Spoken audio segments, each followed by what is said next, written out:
भीख मांगने और भीख मंगवाने के पीछे कई गिरोह होते हैं। ये उनके लिए एक बिजनेस है। इसके पीछे का सच जानकर आप हैरान रह जाएंगे।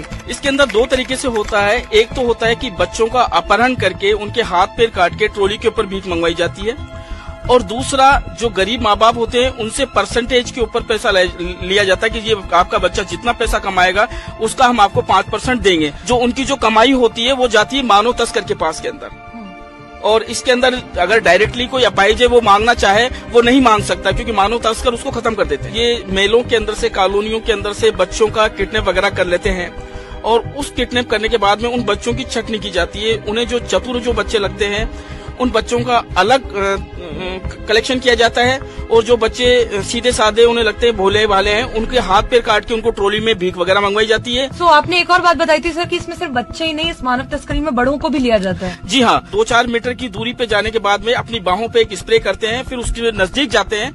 उससे वो जिस व्यक्ति का किडनैप करना होता है वो अचेत हो जाता है और उसके साथ चलने लगता है। फिर उनकी गाड़ी जहाँ मानव तस्कर की खड़ी रहती है वहाँ उसको अपहरणकर्ता अपनी गाड़ी के अंदर डालता है और उस व्यक्ति को वो अपने ठिकाने तक ले जाता है। वहां जाकर उसको सबसे पहले दिमाग में करंट वगैरह का शॉट लगा के लिक्विड वगैरह देकर उसको मंद बुद्धि बनाया जाता है। मंद बुद्धि बनाने के बाद के अंदर फिर उसी आधार पे उसके हाथ और पैर को काटा जाता है, और यहाँ तक कि जो तेजाब होता है उससे भी उसके शरीर को विकृत किया जाता है ताकि लोग तरस खा के ज्यादा से ज्यादा भीख दे सके। बस आपसे रिक्वेस्ट है, आपसे निवेदन है हाथ जोड़ के कि आप ईश्वर, अल्लाह, भगवान के नाम पर किसी को भी पैसा ना दें, और अगर आप सच्ची मदद ही करना चाहते हैं तो आप उसके बारे में पूरी सच्चाई जान के उसकी जो भी अच्छी से अच्छी मदद होती है वो आप करिए।